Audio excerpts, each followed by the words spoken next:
Well, I'm very pleased that we have Hank Greenberg here today. We've already talked about him and his career. Let me just reiterate it. It's the most amazing career. It starts when you landed on D-Day, right? On Omaha Beach. That's amazing. And at age 17, 18? A little over 18 then.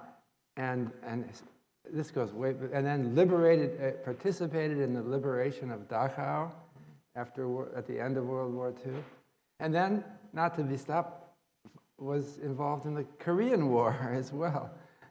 And then took over an insurance company and made it into the most important insurance company in the world. And experienced a number of vicissitudes connected with that as well. So I was asking Mr. Greenberg if he would talk about what he did, how he made this enormous success, what kind of, we're interested in finance here, so it's something about how it was financed, but that, as we've been emphasizing in this course, it's more than just mathematical CAP-M modeling. It's about incentivizing people, about finding people with the right character, and I think that you can tell us about your experiences and what you've learned for so many years. So I'll turn over to you, and then we'll have, we'll stop at around 10, and then we have time for a few questions from you. All right, Mr. Greenberg. Good morning. Let me start really picking up where the professor. I enlisted in the Army when I was 17. I hadn't finished high school. World War II was on. I felt I wanted to do something, and I was bored. So I was able to fix a birth certificate so it said I was 18. And they had no problem taking me because they weren't looking too closely. I went to Europe, went to England first. I got there in 1943, a year before the invasion. Spent a year training. Left England, went to the continent, obviously on D-Day. And went all the way through Europe. Linked up with the Russians in Linz, Austria. The war was then over. Came back. I had to finish high school, which was a chore. Coming back and after being in a war and going back to high school was one of the toughest times of my life, actually. But I did. Went on to college and law school. Finished law school, and the Korean War broke out. I was a reserve officer. I'd gotten commissioned toward the end of the war. Spent a year in Korea, separated as a captain. Came close to staying in the military because I was fairly young and had moved up pretty well in rank, and was offered trying to incentivize me to stay in the military, but I didn't. But I finished law school and came back. I was married by then, married a girl that I met in college, and I had to get a job. I didn't feel like practicing law. I didn't think, I had a law degree, I didn't think I wanted to do that. So I was visiting, I came back from Korea, and the next day went down to visit some of my friends who went to law school with, and it convinced me that I didn't want to practice law. And as I left their office, I went by an insurance company, a Continental Casualty Company. And I thought I'd see if they had a job opening. So I went up to the personnel director, and he was kind of nasty. Now, I had just come back from Korea, and I came back, I had orders to fly back, so I was really very untamed at that moment. Just only about 4 days before that, I still almost had mud on my boots. And so I went down to the main floor, looked around the directory, and there was a resident vice president by the name of Bob Reed. I just walked into his office and said, "You have a," the word I used was not the one I use now, "you don't have a very good personnel director." And I was a little more excited than that. And I wound up getting a job. And I started as a junior underwriter in the insurance business. So what is a junior underwriter? You analyze risks and decide whether the company wants to write those risks or not. And I had to get a job because I said I was married and had responsibilities. And I kind of liked it. I was working in this, what they call the special risk division, which was different kinds of risks almost every day. Some were sports risks, some was accidental death thing for executives. It was a whole range of different risks you had to analyze. I found it interesting. I became the youngest vice president in the history of that company. I moved to Chicago where its head office was, and about a couple of years later, it's a long story, so I won't take you through. I met Starr, C.V. Starr, who was the founder of the company that I chair today. Starr started his company in China in 1919, long time. And obviously during World War II, he had to leave, came back to the United States. And he had a series of small insurance companies. And I was intrigued with his business because it operated outside the United States by and large. He had one company in the United States called the American Home, which really was a failure. It was not doing well, and he was embarrassed by that fact that a company that was not doing well, that he owned. His other business, he represented American companies in doing business overseas. It was called the AIU, American International Underwriters. It was one of a kind, and it operated mostly in Asia, one or two European countries, but by and large its background was really Asian, having started in China, as I said, in 1919. So anyway, I joined Starr and took over the American Home in New York, which I said was not doing well. It was a failure. Now, what was wrong with it? It did business through agents, and depending upon the skill of a company, would determine the quality of the agents that it had. And while it was an old company, it had a very poor agency organization. And so the quality of its business was very, very, very poor. So it was losing money year in and year out. And the job I had was to turn it around.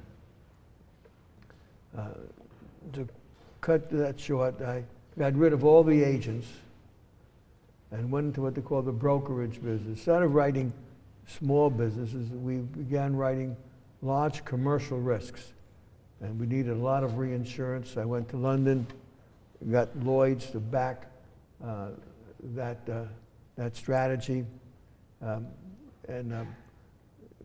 Up to then, most of the large risks were being written in London at Lloyd's.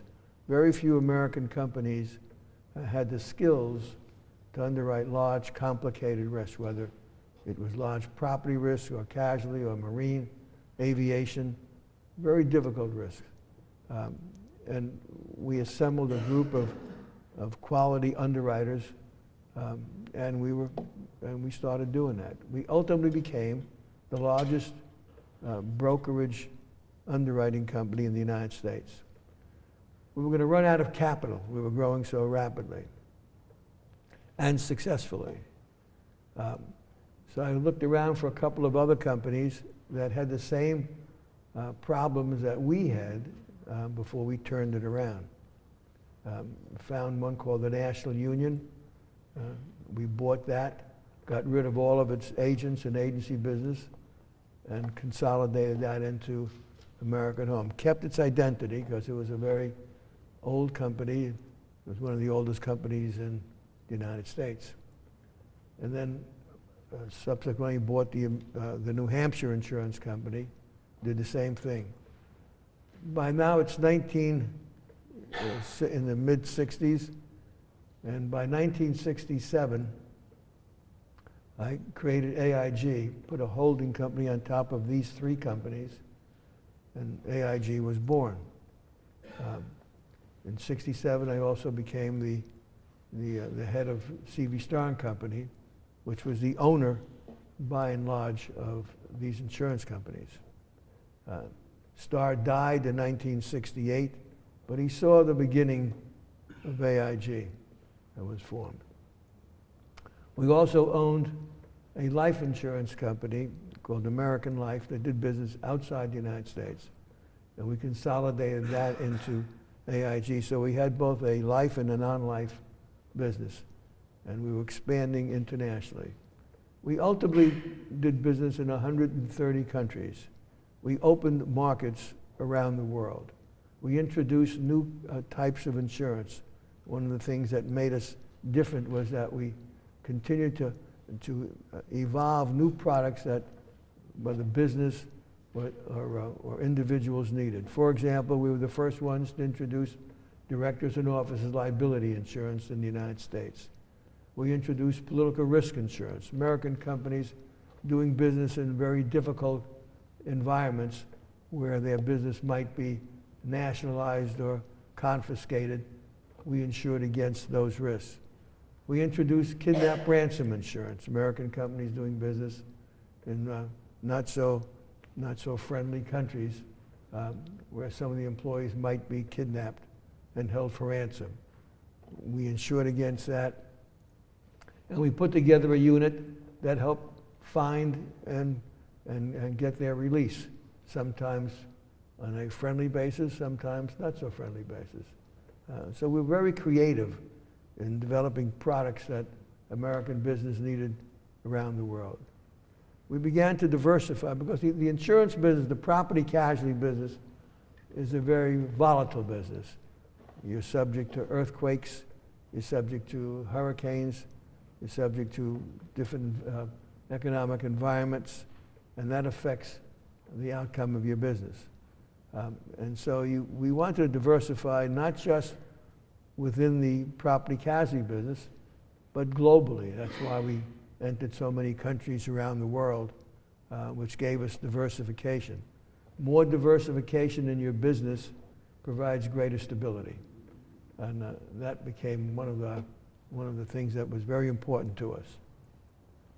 We also focused on what the expense ratio should be. Most insurance companies are running an expense ratio of about 30%. We ran our company with an expense ratio of 19%. And how did we do that? Being the most efficient, using reinsurance very, very properly. So we did a much better job in both developing our business and managing the business in a more efficient way than others would do. And obviously you have to have an organization. You got to surround yourself with people who share the same values, the same aspirations that you do. You have to have a team that works hand in glove, and we did. The senior management of AIG was like a band of brothers. We saw things alike. We worked well together. I mean, there wasn't ever a palace revolution, anything like that. It was a great organization. We added more diversification because that became, clearly diversification was essential. But in order to do business in many countries, you had to open the market. Markets didn't, welcome you in many countries. Take Japan, for example. It was a very closed market. Japanese were very reluctant to open their market to foreign insurers. So we had to force the market open, and we did. We used the U.S. government was very much on our side, and if the Japanese didn't open their market to us, we worked hard to keep some of their own companies, whether it was insurance or otherwise, or other things, from doing business in the United States. We didn't hesitate to use the U.S. government to support our desire to open markets around the world. When there was negotiation on trade, for example, most of the negotiation in the early years was on goods in trade, things, not financial services. Financial services were not negotiated at World Trade negotiations, the WTO. We brought that into being. I served on the President's Advisory Board for Trade Negotiations. They never heard of negotiating financial services. And it took us a while to get that done, but we did. We opened the market for financial services to be negotiated. And there are rules then that came into existence so that you can negotiate trade and services. It wasn't easy. Even when the rules were changed, countries dragged their feet. It took a long time to open, as I said, Japan, Korea, China. It took me from 1975, the first time I visited China, to 1992 to get the first life insurance license ever granted to a foreign company. Moreover, all other foreign companies afterwards could only get a license where they could only own 49%. We owned 100%. And today, still, it's the only foreign company in China, life insurance company, that owns 100% of the company. It wasn't easy. As I say, it took from 75 to 92. And I visited China every year, a couple of times a year, to make that happen. But we did a lot of things for China. At the same time, we helped China. I lobbied very hard for China's entry into WTO, which was very important for our country and for China, and for the world, and really for the world. So we were very active, and you had to be in foreign policy matters. It was linked to our business. Since we did business, I said, ultimately in 130 countries, it became essential that we were at the leading edge of what the foreign policy issues were. We did business behind the Iron Curtain before the Iron Curtain came down, in Hungary, Poland, and Romania. Moreover, I went to the Soviet Union in 1964, during the height of the Cold War, and began a reinsurance relationship with them. And that lasted throughout the years. Even during the height of the Cold War, we had a relationship going on. It wasn't easy. They thought I was in the CIA most of the time.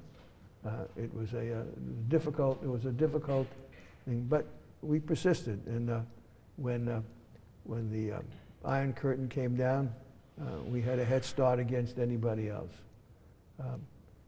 Doing business in Romania and Hungary and Poland before the curtain came down was not easy, but we built relationships so that when it did happen, we had a head start against anybody else. We operated all through Latin America, the Middle East, parts of Africa. And all of those are a story in themselves, because in each country it was a different environment, and you had to deal with different personalities in governments. It was very difficult. But we also had some basic principles. We would never be involved in a bribe. Anybody in our company that got involved in anything like that would be fired instantly. We understood what the Foreign Corrupt Practices Act meant before they even had such a corrupt Foreign Practices Act. And so we had a reputation that you didn't tamper with us that way. And they knew also that we wouldn't hesitate to retaliate through our government if necessary if they tried to keep us out of their country. So we were tough on that basis. We wanted open markets, and we did. Now you go back to what kind of a structure did we have, and how do you bring a group of people together that can work so harmoniously and enthusiastically together? It's critical. You're going to run a business like that, you have to have an organization that really everybody's on the same track, and everybody is enthusiastic about what they're doing. Our overseas people, we had what they call an MOP, it's Mobile Overseas Personnel. It was like our own State Department. You can be working in Nigeria today as a manager, and then 6 months later you might be in Singapore or some other country. So you have to be mobile, you have to be prepared to move, and not be reluctant because of one thing or another. And becoming an MOP was a very high honor. We didn't everybody couldn't get that designation. You had to earn it. And it was a great group of people. But how do you motivate people to do that? How do you get an organization that can be so effective? AIG at its pinnacle, when I left in 2005, was by far the largest and most profitable insurance company in history. And you think about that, from a dead stop. Now we had a compensation structure that was unique to the industry. I mentioned it briefly to the professor. C.V. Starr and Company we considered to be the ultimate company in the group. It spawned AIG, and so within the organization it was viewed as the top company in the group. And since we spawned AIG and put assets into AIG in exchange for AIG stock, so that C.V. Starr and Starr International, the two companies, owned in the beginning 100% of AIG. As we grew and we needed more capital because we were growing so rapidly, we had to raise capital, and therefore we got somewhat diluted. But even at the end, we controlled about 15% of AIG, but the market cap was close to $200 billion from a dead stop of $300 million when we first went public, from $300 million to $200 billion, one of the largest companies in the world. So we weren't afraid of anybody taking us over. Nobody was big enough to even to attempt that. But what we did, we had several principles. Nobody could earn more than $1 million in salary. I put that rule in. 2, nobody would have a contract. You stayed in AIG because you loved it, and you didn't have to have a contract. And I refused a contract any number of times. But you got bonuses based on performance, and performance was fairly rigid. We tried to grow our business with close to 15% a year, and for many, many years we achieved that growth. The private companies that owned AIG stock, not owned by AIG, but by the private companies, we set up a structure where the private companies would allocate some AIG shares to individuals based on performance. At the end of every 2 years, if we hit the goals that we had established, they'd have a certain number of AIG shares set aside for them that they would get at retirement. So it was golden handcuffs. If you left the company, you left behind the shares that were set aside for you. And these were worth an awful lot of money. Very few people left the company. I can assure you that it was a great incentive to stay. And those are the people we wanted to stay, the ones that got allocated shares, obviously. It cost AIG nothing. The public shareholders of AIG had no cost allocated to that. So the shareholders of AIG benefited from that. And obviously the company overall benefited because it did so well. So it was a great organization. So what happened? In 2000, meantime, we had further diversified. Our life insurance business grew dramatically. We bought a company called Sun America, American General Life, and so we became a very major life and non-life company. And then we wanted to expand into financial services, which we did. We had consumer finance. We had a thrift, all of which was done because we could benefit from all the policyholders that we had, that we cross-market from one to the other, and so it was a natural for us to do that. And we had we had close to $1 trillion of assets to be invested, obviously, and so we had the funds and the capital that we needed to finance these new startups, and that was going quite well. One day, I had a call from Senator Ribicoff, who was a Connecticut senator at the time, and he wanted me to meet a young fellow who was running a financial services business. He had been with Drexel originally, and he was a very bright guy. He came to us, and we started something called AIG Financial Products. It was a very successful company. It did derivative business. Everything was hedged. It was a very successful operation. He got a little greedy at one point, and we separated.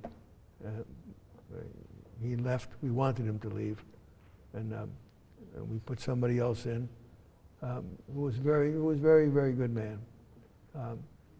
Most of these people were all PhDs in math. They were a special breed. They were different, and in order to ensure that we knew what they were doing, we had a mirror of all the computer systems that they used for some of the things that they were doing. We had one off-site that mirrored every transaction that was being undertaken. We also had in the company what they call an enterprise risk management system, which means we monitored both market risk and credit risk throughout our organization, because insurance is a risk business to begin with, and you have to monitor risk. So that was part of our nature. We understood risk and knew how to balance it and how to manage it in the insurance business and the financial business as well. After all, we had to invest $1 trillion of assets every year and growing. So clearly we had to know what we were doing. And as I said, it was a very successful company. In 2000 I guess it was 2004, the end of 2004, we were reporting our earnings on a conference call with analysts. And one of the analysts asked me what the regulatory environment was like today. And I said it's like a foot fault is like a murder charge. Because things had changed dramatically after Enron in the United States. The regulatory system became very, very difficult, and anything at all really was being exaggerated beyond what you just believe.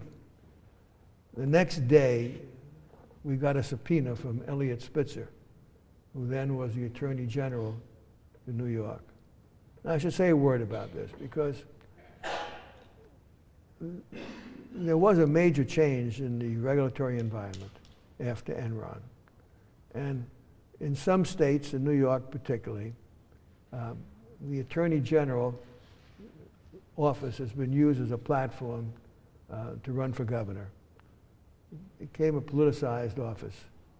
And Spitzer had gone after me. He went after my son, Jeff, who was running Marsh McLennan, the largest insurance brokerage firm in the United States.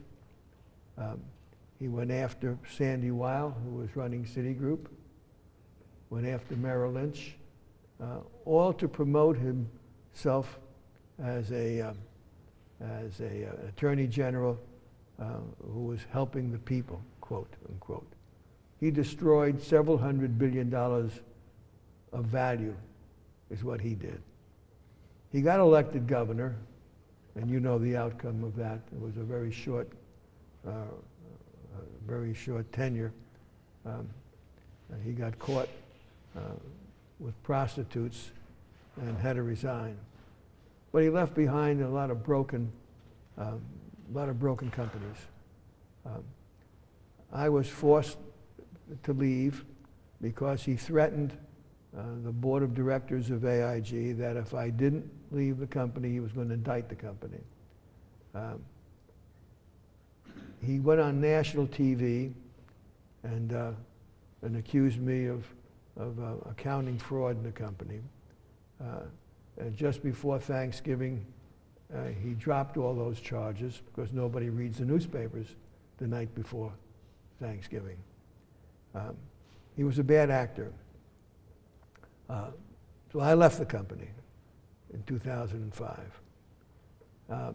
The outcome was that the plan actually had been that I would step down as CEO in May of that year at the annual meeting and remain as chairman and see how the successor team would work.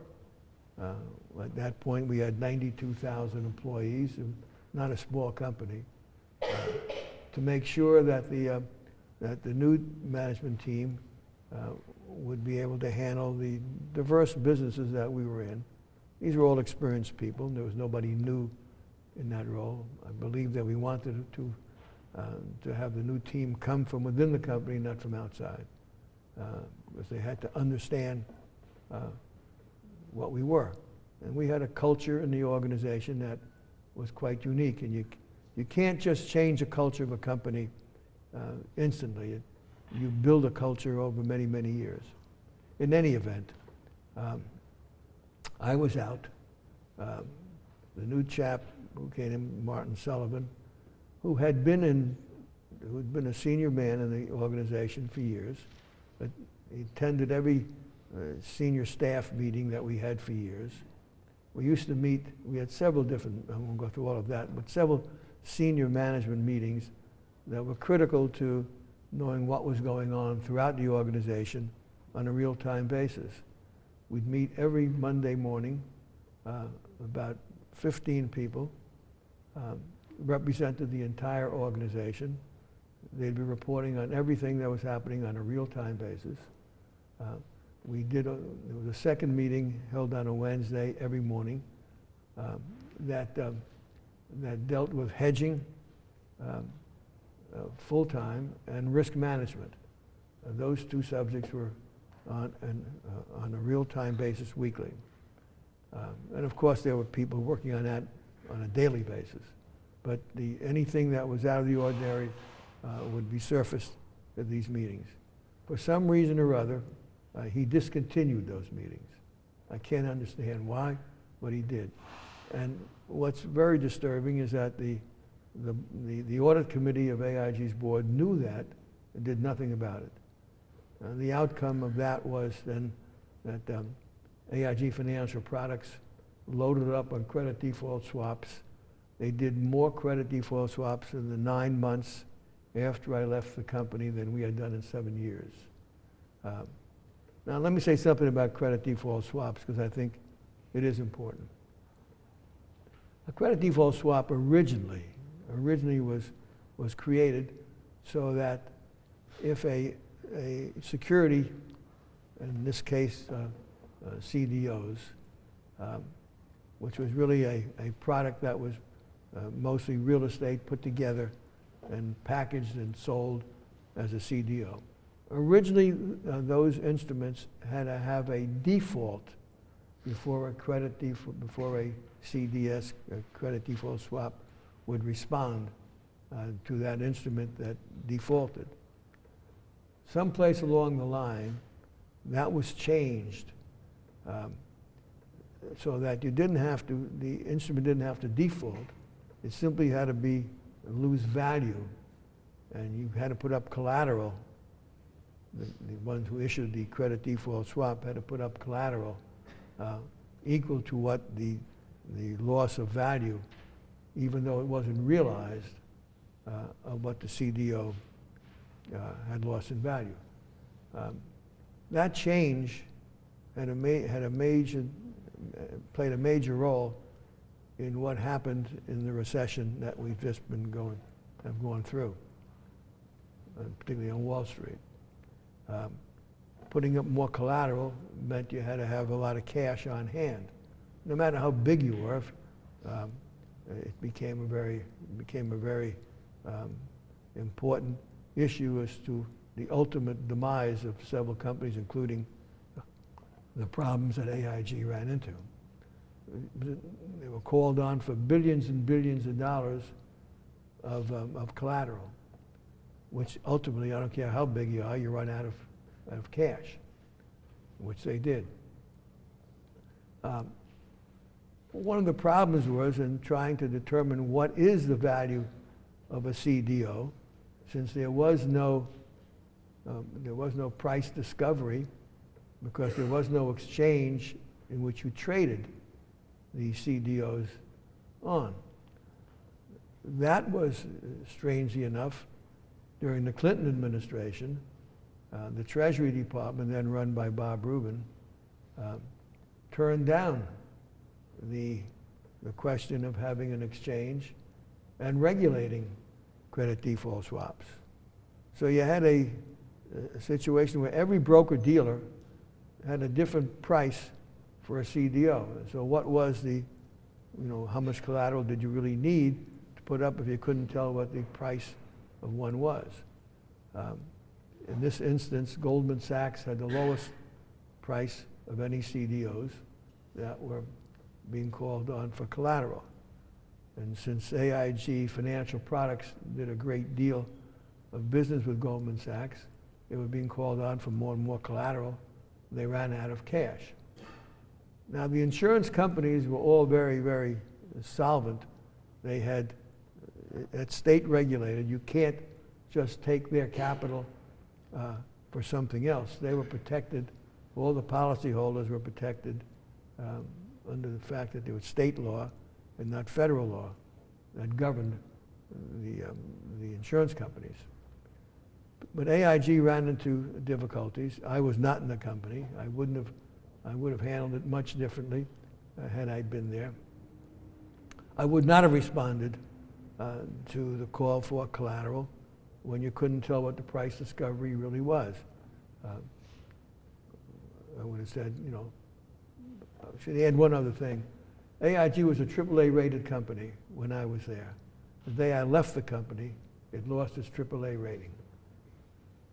So if you were AAA rated, you did not have to post collateral. If you were not AAA rated, you had to post collateral.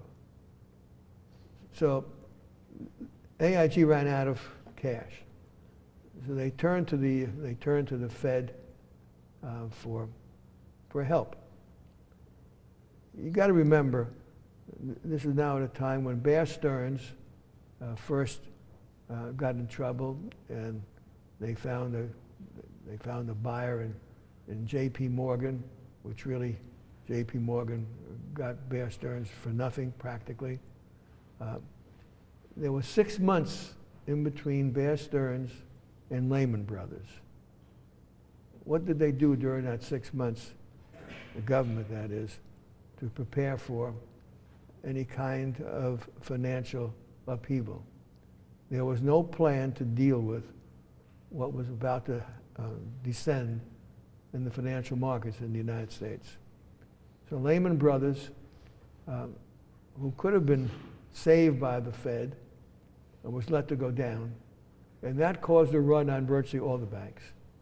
The loss of confidence that ensued when Lehman Brothers was let go into bankruptcy, startled the financial world.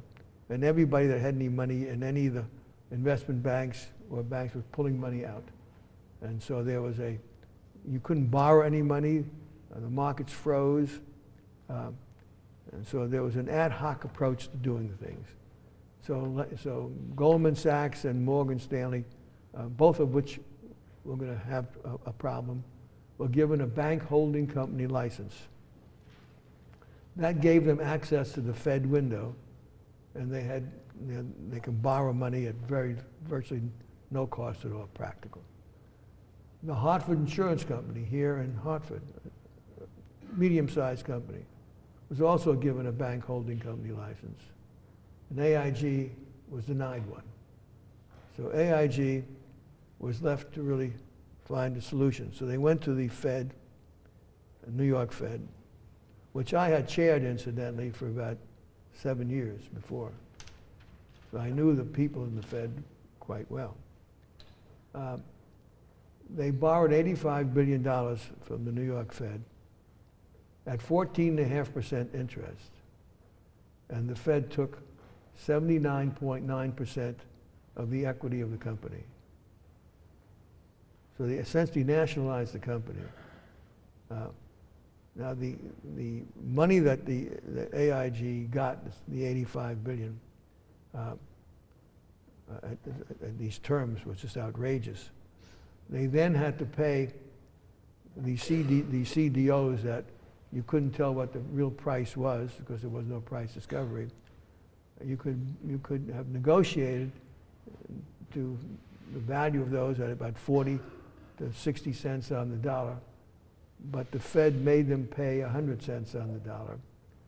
So AIG borrowed the money, paid Goldman Sachs and others 100 cents on the dollar, and had to pay that money back to the Fed. So things began to unravel very quickly after that. They obviously they lost credibility in the marketplace. They were losing business left and right. They had to pay back the government. So one thing led to another. The Treasury put in a man by the name of Ed Liddy to run the company. He'd be on nobody's list to succeed running AIG. He hadn't got a clue how to do that. And they began to sell off assets of AIG at prices that were just outrageous. So the outcome is that AIG is a shadow of what had been. The government now owns 92% of AIG. They want to sell that 92%. It'll take at least, in my view, 3 to 4 years, because it's an overhang. If they sell 10%, everybody knows there's another 80% to be sold, and so the stock will go no place.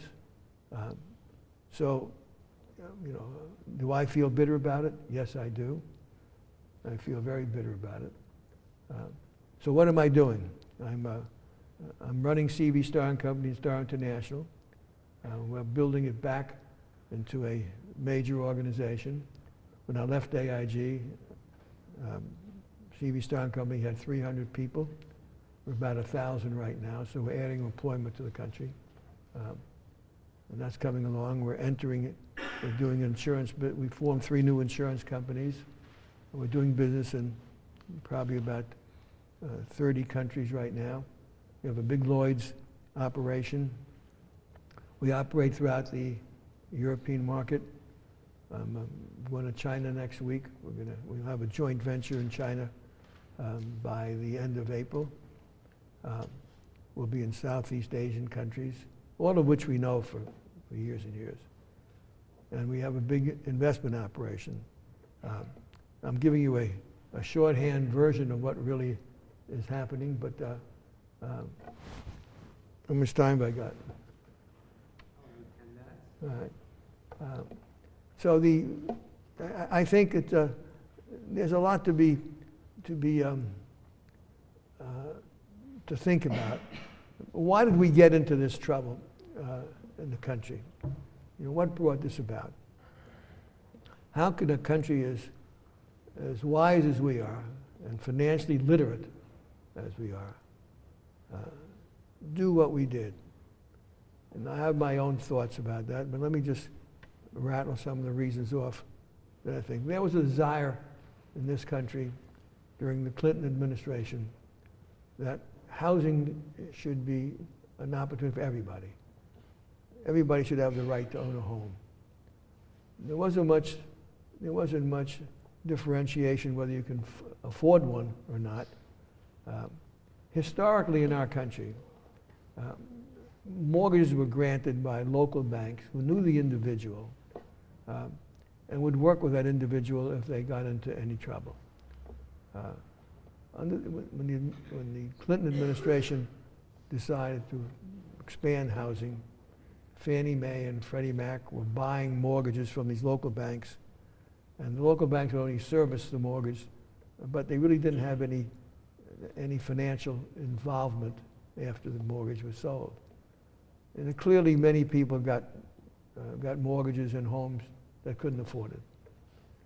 So that was one thing that was going to lead up to, ultimately, a problem. Second, investment banks in the United States were leveraging their capital 30 and 40 times the capital. That was outrageous. Going from, say, 5 and 6 times, or 7 times your capital, to 40 and 50 and 30 times your capital was obviously a risk that shouldn't have been taken. The SEC just ignored that fact. Why? It's hard to understand. But it was clear that we were setting in motion some conditions that would be very difficult to live with on a real-time basis. And of course, it was going to cause problems. Then some of these investment banks said, look,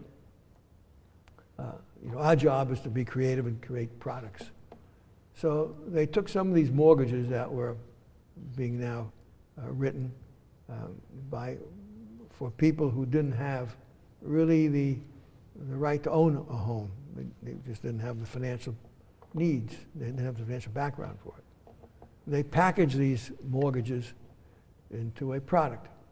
They took mortgages, they said, from the east, the west, the south, and the northeast, put them all together. They said the diversification is terrific, and that means you can have it'll be marked AAA. They went to the rating agencies and sold the rating agencies, Moody's and the rest, that this diversification, they deserve a AAA rating. And the rating agencies accommodated them. Didn't do very much analysis of their own, and they were marked AAA. And they sold these mortgages and these products, these CDOs, to every client and customer they could find all around the world. And of course, they weren't AAA. And then, as I said earlier, these credit default swaps that would respond to normally a default had been changed so that you responded to just a reduction in value. Just blew up in everybody's face. At the same time they were doing all of this, the Accounting Principles Board, located here in Connecticut, came out with mark-to-market accounting. Couldn't have picked a worse time to do that. And that marked balance sheets that you normally would carry, say, at cost or held to maturity, where you keep the value, you had to mark it down to a market value. And that destroyed capital artificially in many instances. That never should have happened. SEC, who oversees that, kept silent. So you had all of these things come together at the same time that led to the destruction that took place. There are other things that happened. I can go through a list of them, but I don't think the real story of what truly occurred in our country has been fully recognized yet. Generally, it'll take a while. There's been a lot of books written, but generally on parts of it, not the entire issue. I testified before a couple of congressional committees on this, particularly on the AIG issue. For example, by what right did the government have to take essentially 92% of AIG? To me, it was an unlawful taking. What should have been done, and if you look at the other companies that they aided Citigroup, and they got about 30% of the equity. That's different than 92%. And they aided several other companies the same way. So why was AIG really set aside and used the way it was? AIG was a national asset. We have no insurance company that operates globally in 130 countries. When I tell you it was a national asset, I know what I'm talking about, because we did many things that were beneficial to our country and our government. And it was totally destroyed. They saved AIG was used to save many, including Goldman Sachs. But that story will come out. It's been alleged already in the newspapers and in articles and magazines, and you have it. But anyway, I think I'll stop right here and take questions. Good. So we have microphones here.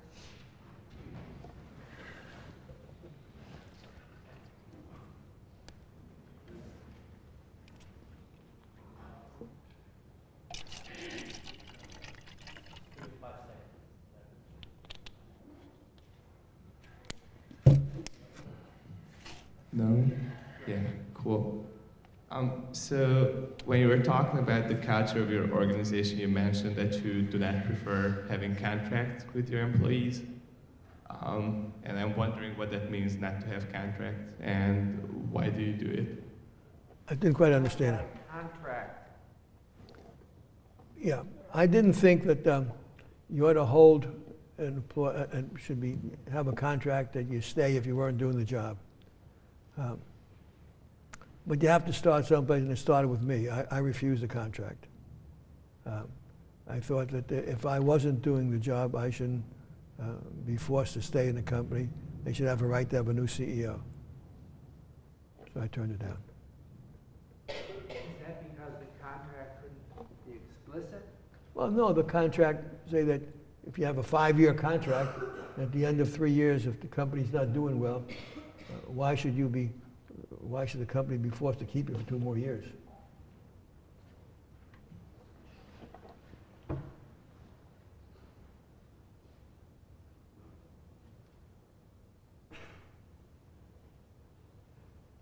If you don't ask me a question, I'll ask you some questions.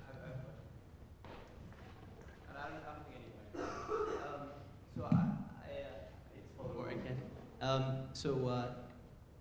anybody. I guess this is more of a personal question. I was wondering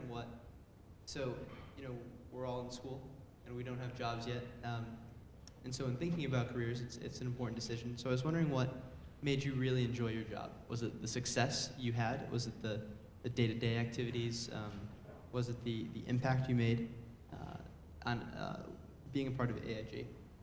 Well, I think it's many things. You have to love what you do to begin with. And I love building. And I love working with a group of people that we had. It was a very close group. And it's a lot of fun opening new markets and beating our competitors. It was a very satisfying experience. And you have to love it. You have to have, the other thing I would say, you need a lot of energy. You got to want, work should not be viewed as from 9 to 5. You work as long as you have to because you love doing it.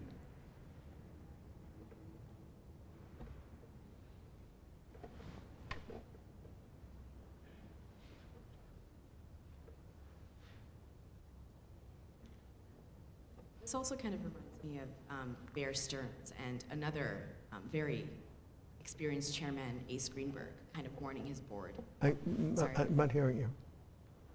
This is on. Like AIG, the story of AIG really reminds me of Bear Stearns' fall, and of a really experienced, board member pointing out that what the company was doing wasn't great.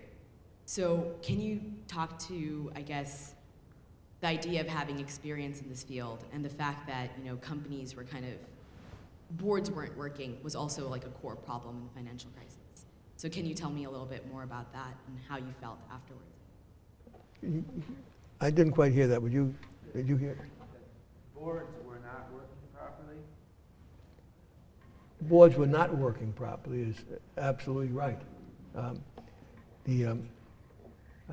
There was a lead director in the company. Look, if you go back to the history of AIG, we had some outstanding people on the board.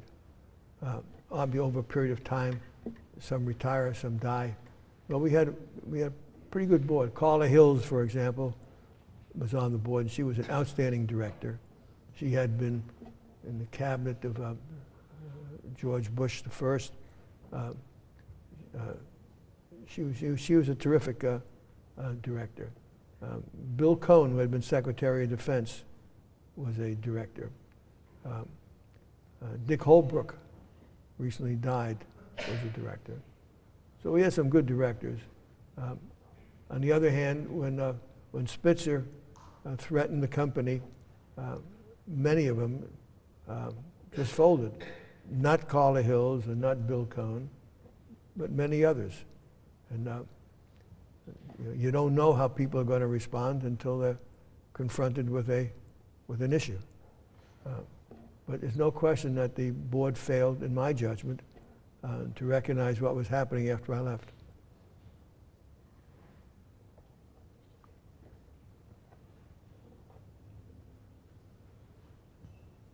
So China has recently been experiencing rapid growth. How do you think their growth, the change toward a consumption model, will change the insurance industry in China? Can you? Is it China, you were saying, has been growing rapidly? What is? How will that change the insurance industry in China? The insurance industry in China, how is it changing in their growth? With their rapid growth? It's changed dramatically. The largest insurance company in the world today, by market value, is China Life. Amazing growth in China, and you'd expect it. China has passed the United States in the number of automobiles being sold a year. They all have to be insured. So the growth in the insurance industry in China is very rapid. In a way yet, very immature in many ways in understanding risk. But that'll change, but they've come a long ways. When I first went to China and we entered our life company, the life insurance industry in China was very small. And they didn't have agents selling life insurance. They had their employees selling life insurance. So if an employee sold something, he would get paid. And he'd get paid whether he sold or not. So they had a fixed expense. We introduced an agency system in China and recruited thousands of agents. And they got commissions if they sold something. If they didn't sell, they didn't get a commission. The Chinese companies quickly adapted to our system. So you can say that we created millions and millions of jobs in China. So, thank you. I'm just wondering, what do you think Chartis and Sun America are currently solid businesses, and how you would evaluate Robert Benmosche's job as the current CEO? Look, I've known Bob Benmosche for 15, 20 years, and he's a decent man. He's a good man, and he's, I think, a pretty good leader. He has very little experience internationally, and his experience has been in the life insurance sector, not in the non-life sector. And one of the largest components of AIG is the non-life sector. So he's he's got a hard job in front of him. Also, the most valuable assets have been sold. The AIA, which is the company that's entered in China, that AIG owns 100% of, they sold that, which I wouldn't have done. And they sold American Life to Metropolitan Life. That company does business in 55 countries around the world. You can't replicate that. I wouldn't have sold that.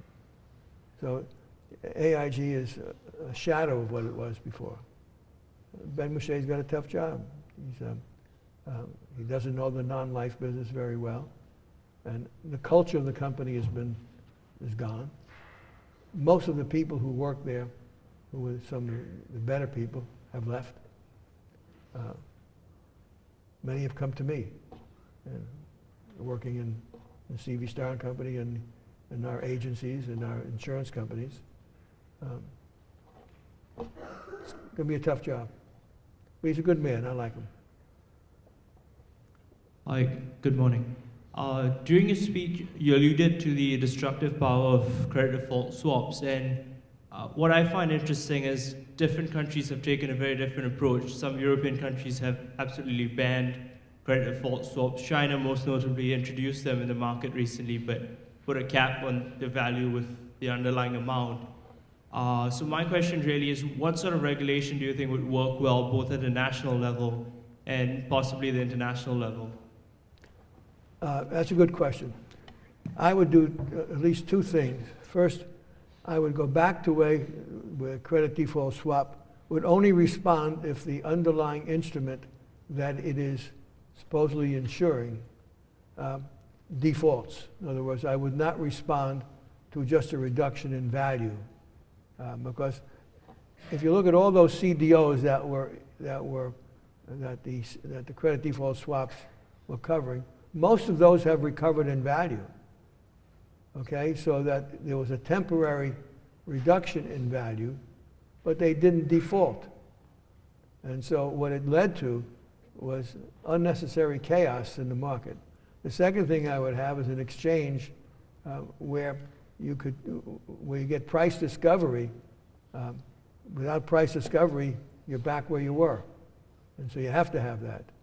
And you'd have to put up reserves. If I was going to issue credit default swaps, you ought to reserve it if it's going to be an insurance instrument, treat it like an insurance instrument. And make the underlying company who's issuing them put up reserves.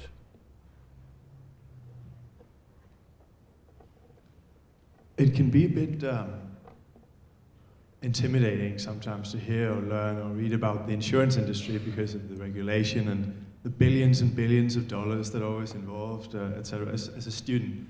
But I'm wondering, in addition to what you're doing yourself now with the CV Star, what opportunities do you see for entrepreneurship in the insurance industry today, if any? Well, I think there's tremendous opportunity for being an entrepreneur. You know, you're living in a changing world, changing economies. New products are being invented and developed every day. And investments are going on in different parts of the world. All of that needs insurance.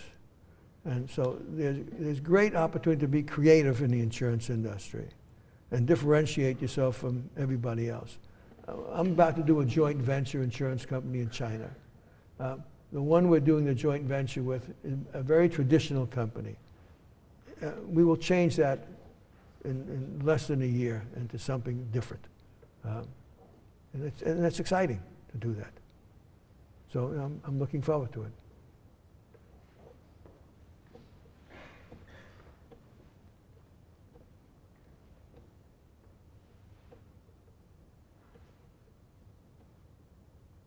Oh, here's.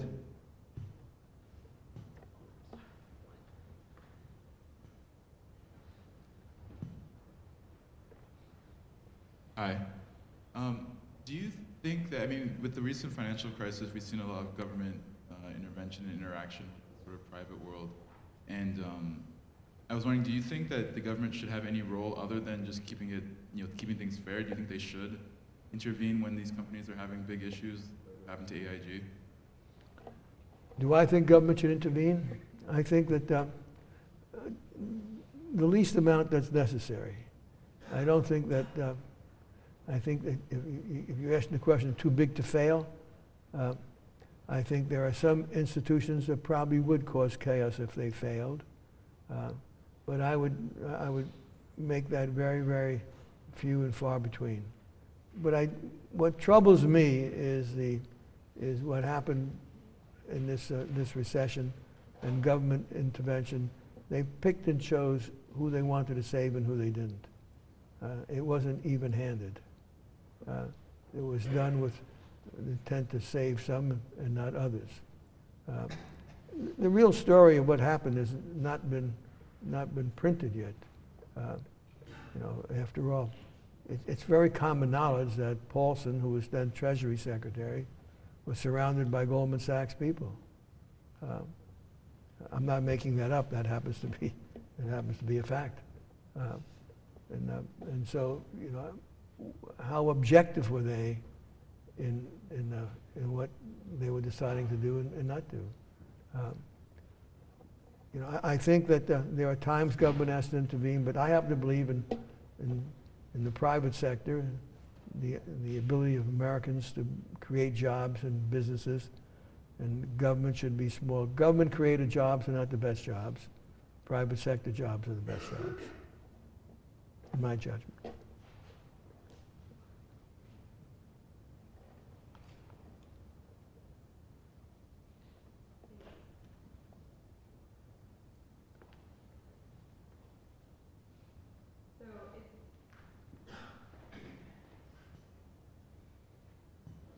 Thank you. What role do you think that banks should play in the future to avoid a similar crisis? And do you think that there needs to be a different sense of what risk is? What's the last part? What kind of role should banks play in the future? And do you think that there needs to be a different definition of what risk is? What risk is? Risk. Yeah, okay. When you say banks, you have to differentiate between commercial banks and investment banks. Look, I think that the Dodd-Frank bill that has been passed comes up with a whole new set of regulations. Let me touch on that in a minute. And will banks use their own capital to do transactions that puts the whole institution at risk?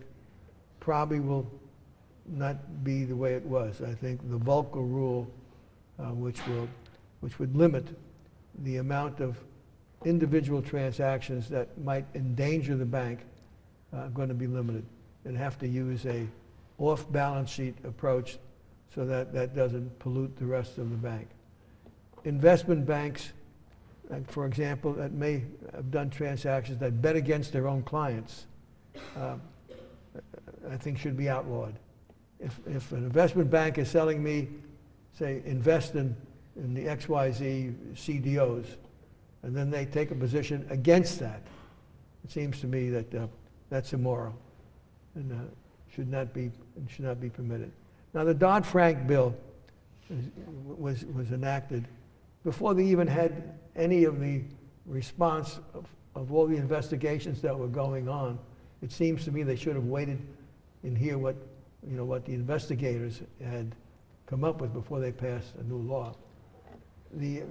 Now the Congress has to provide for the financing of all these new regulators that have been going to be created under the Dodd-Frank bill. And I'm not sure that's going to happen. I'm not so sure that all of them are necessary. What we need are better regulators, not more regulation. We had plenty of regulation. If they had enforced the regulations that were in existence, we would have avoided a great deal, if not all, of what took place.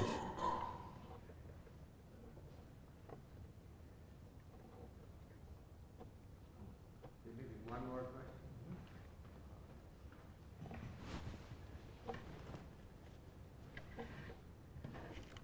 Hi.